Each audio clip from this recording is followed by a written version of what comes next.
bi te di ko yàq. voilà balaa ñu leen di wan bu Australie dinañ leen wan déjà léegi nii benn élément boo xamante ne ça parle de ça parce que comme ni ko Bijou di waxee depuis sànq il faut que ñun ñëpp ñu bàyyi suñu xel ni que environnement bi ñun ci la ñu bokk malheureusement comme l'a dit ex ñoo ci mujjee ñëw ñun ñoo koy yàq ce qui est dommage ñu dem xooli élément bi ñëwaat.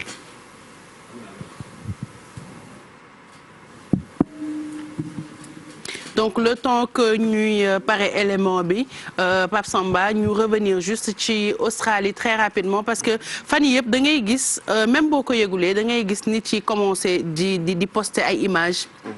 di tweeter di poster ay messages un petit peu partout ci réseaux sociaux yi pour soutenir leen et finalement c'est à partir de là que même boo seetaanul journal da ngay ne je vais voir quand même ce qui se passe et quand tu regardes ampleur dégâts yi sa yaram bi yëpp dafay daw et tu te dis comment on peut en arriver là ci àdduna bi ba ngay gis sax ay soldats américains yoo xamante ne dañ leen fa yónni limite comme dañuy dem en guerre pour dem dimbali ñooñu su ko defee ñu daal di fay lakk bi coow. bien sûr Bijou parce que ni ma ko waxee woon sànq Australie dafa nekk poumon wu li nga xamante ne moom moo di àdduna bi li nga xamante ni moom la ñu am Australie ci wàllu forêt ci garab gisuma beneen dëkk boo xamante ni dañ ko fay retrouver donc tey bu Australie amee feu de brousse yu mel nii à la limite monde bi yëpp moom moo ko am donc moo tax ku ci nekk da nga ciy bëgg a def sa loxo da ngay gis des gens yoo xamante ni ñii ay célébrité lañu un peu partout à travers le monde ñii ay nit la yoo xamante ni yàlla may na leen moyen ku ci nekk yaa ngi joxe li nga mën ak li nga am pour ñu mën a fay li nga xamante ne moom moo di lakk bi te dafa yàgg tous les jours ñi nga xamante ni ñoom ñooy seen xam-xam màcc na jëm ci wàllu wi ci la ñuy xëy di ci gont di ci fanaan tey bu ñu demee ba lu ëpp ay millions wu ay mala di ci dee ça veut dire ce que cela veut dire wax naa leen ko sànq fi mu nekk ni li ki ñàkk seen bakkan ci ay doomu aadama ëpp na 20 personnes donc bilan bi di gën di lourd loolu mooy li nga xamante ne moom moo metti un peu ci mbir mi nga xamante ne moom moo am foofule ci Australie mais leneen loo xamante ni foog ñu gën ko retenir mooy que tey ñu ngi waxu Australie suba mën na dem feneen ñaari ñu ko yàlla gannaaw suba mën na dem feneen parce que dafa mel ni tey jafe-jafe yi doomu aadama di dund doomu aadama ci boppam moom moo koy créer ce qui est dommage parce que tey boo ñëwoon tey fu mel ni Sénégal par exemple ñun fi nga xamante ne foofu la ñu doon woowee suñu poumon vert tey muy fi nga xamante ni moo jëm forêt classée bu mbaaw jëm ci biir daanaka ñun ci suñu jëm bopp dañu nekk di am problème yi peut-être que ñee dañu nekk di lakk te ñun lakkuñu mais tey li nga xamante ne moom moo di coupe illicite de bois voilà donc tey tous les pays sont frappés par ce phénomène-là loolu tamit nekk ay problèmes yoo xamante ni il faut que tout un chacun essaye de mettre la main à la pâte xam ni que ku nekk ci ñun tu as ton rôle à jouer pour ñu mën a xëj na mën a arrêter ay jëf yu mel ni mais tey li nga xamante ni moom moo xew Australie ñëpp lay attirer seen attention te dafa war a yee ku nekk ci anam bi nga war a taxawee ci sa diggante ak sa environnement parce que suñu comportement ñun nit à un moment donné moom moo yóbbu situation bi fi nga xamante ne foofu la ak si tey et comme l'a dit Exidex ñun garab yooyu ñun ñoo koy soxla tey tu vas dans d'autres pays ñu ngi indi yeneen méthode yi ñuy indi mooy Bijou day jëmmat garabam moom mooy nekk mareenu garab boobu Mamadou Ndiaye ñu pare ne ko benn garab ay Mado noonu keneen noonu c'est pour dire tey foofu la oui c'est une solution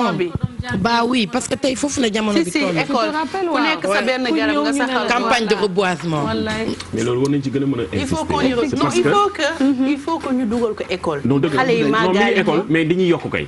ndax actuellement fi mu toll nii ndax sànq yaa ngi may tooñ ne ma vraiment sooy waxu kii dama lay tooñ non sérieusement en fait xaw ma nu ma ko mën a waxee noonu la ñu màggee quoi certaines écoles noonu la ñu doon kii mais xamuñu portée bi.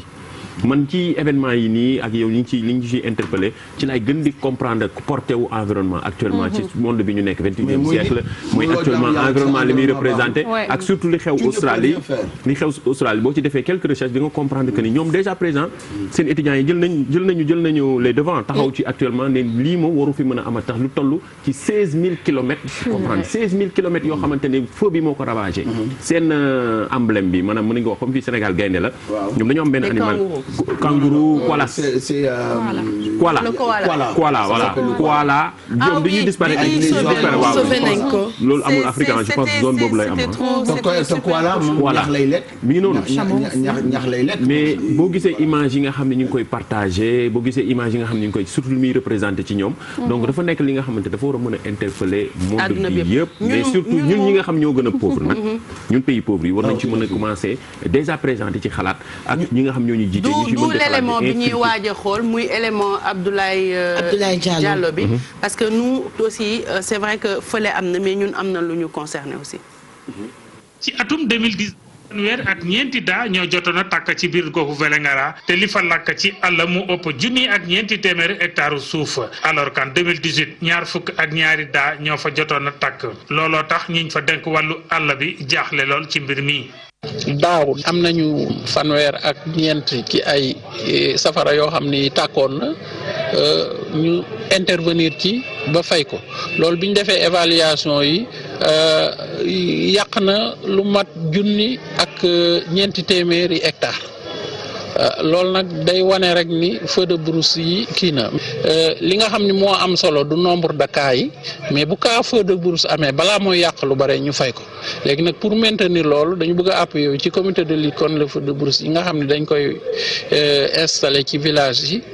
lii bokk na ci suñu plan de communication maanaam di waxtaan directement ak population yi nga xamante ne pour yee leen gën leen yëngal pour ñu xam ne que lii seen liggéey la ñun dañu leen ci gunge. ngir jéem a fagaru ca yooye daa ñi bokk ci kuréel bu ñu duppee comité départemental bu développement ak borom dëkk ya ca goxu Sinthiang Koundara ak askan wi fa yeewoo ñoo amal ab ndaje ngir waxtaane yooye daa ngir tamit ñaaxaale si nit ñi. mooy li nga xam ni ñiy taal daa yi kenn du leen wax parce que ku nekk bëggoo sa mbokk yoon jàpp ko teg ko loxo di ko teg ay alamaan wala ay di ko yóbbu ci yoon loolu tax na ba nekk na jafe-jafe bu mag beneen jafe-jafe bi mooy moyens yu ñu yor par rapport ak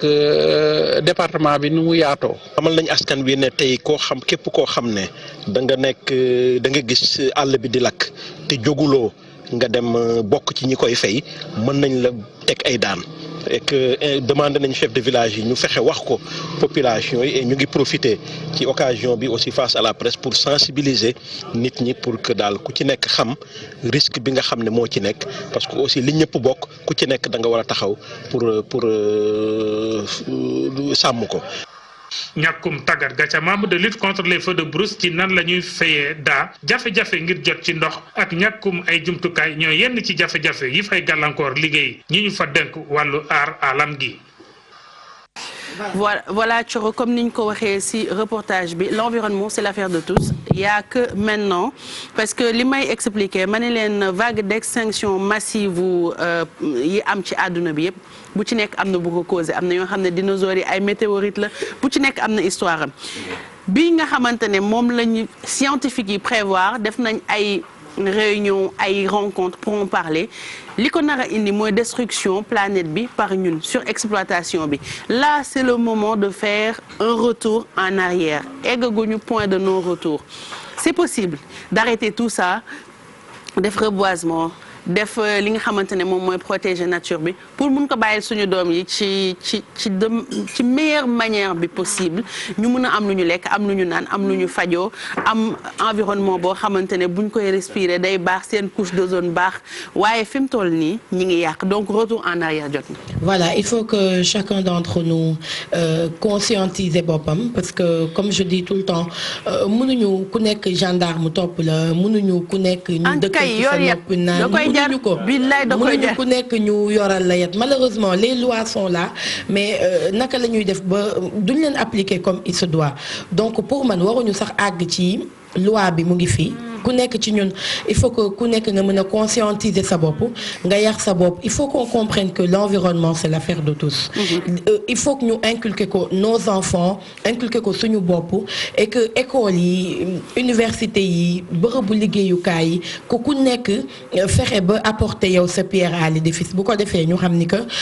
tey li am Australie bañ yem fa ñu ut ci ay solution mu bañ a amati ñun suñu as forêt yi nga xamante ne moom la ñu am ñu dimbali ñu ba ñu sàmm ko ba lépp loo xamante ne yàq la à moins que mu nekk loo xamante ni day jógee xëj na mu nekk ndogalu yàlla comme on dit mais mu bañ a jaar ci suñu loxo waa catastrophe naturelle mu bañ a jaar ci suñu loxo ñun ñi nga xamante ne ñun ñooy doomu aadama yi parce que ñun ñooy yàgg qu'on le veuille ou pas donc je pense que il est temps ñu gën a conscientiser ku nekk ci ñun ñu xam ni que l'environnement suñu affaire la ñun ñëpp. mais boobu booy xool sax juste pour conclure rek ñoom malchance bi ñu am. mooy dañu am ay xeetu ay ñax yoo xamante ne dafay tàkk spontanément. y a comme par exemple. bu doon fii de ñu ne jëndee ko taal. oui y a ce qu'on appelle la fraccinelle. y a fraccinelle par exemple boo jëlee tey ci wàllu fraccinelle tey muy États-Unis am nañu ko Asie am nañu ko ñoom ñoo ko ëppalee. c'est-à-dire que ne ñax la boo xamante ne dafay jëkk si ak tàngaay bi. bu dépassé 40 degrés voilà dafay. defal nii rek si nañ la ñori tey waaw waaw sax même wax ji sànq dafa suufee woon mais léegi jóg na. non dama mos gerte man bu ne Kajoor laa gerte gi laa mos rek jóg naa mayaat ma gerte donc de fraccinelle donc fraccinelle boo koy xool ci zone yooyu lay gën a sax te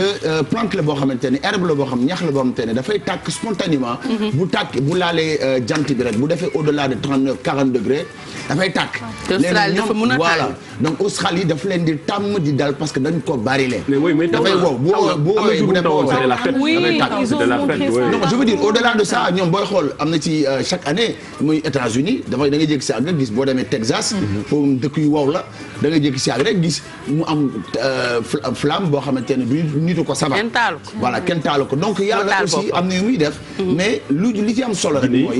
nit ñi ñu sensibiliser leen ci wàllu environnement ñu xam lan mooy njëriñu environnement important bu ñu ko bëggee donc bu leen fàtte yéen aussi ñi seetaan jàpp leen seen environnement mu gën a jëm kanam gën a baax pour suñu doom yi ñu ko fi nar a bàyyil mais bu leen fàtte woo ñu aussi 88 628 72 86 88 628 65 65 ak yeneen numéro yi nga xamante ne moom moo nekk ci suufu écran bi avant Kiara di def rubrique am bay pare ku ma ci jot rek ci jël la benn région jox la li nga xamante ne moom moo fa nekk mais tout de suite. Louga yi dégg naa dëll na ak Kaolack cay Kolda. la fa nekk provocation la oui ma c'est de la provocation gratuite soo fi nekk fi nga xool ko ne Ziguinchor duuf na. macha allah loolu nga wax. macha allah dama yër naa ko duuf na de. nga xool Sophie. Ziguinchor nga xool Sophie mu ne la jaata. voilà nga xool Sophie jaata. Pape Samba. man daal waxuma ak Sophie. nga ne Ziguinchor. Ziguinchor laay wax Ziguinchor mais. law la ca la fa nga ne Ziguinchor. utiliser woo beneen mot. duuf na nga daal toj na fi moom. duuf na daal duuf na dëgg. exact. namoon nañ la. waneegul Sophie ba tey. pardon wane Sophie. ah yooyu itam. ñu xool waa Ziguinchor bi. daa xool waa Ziguinchor bi.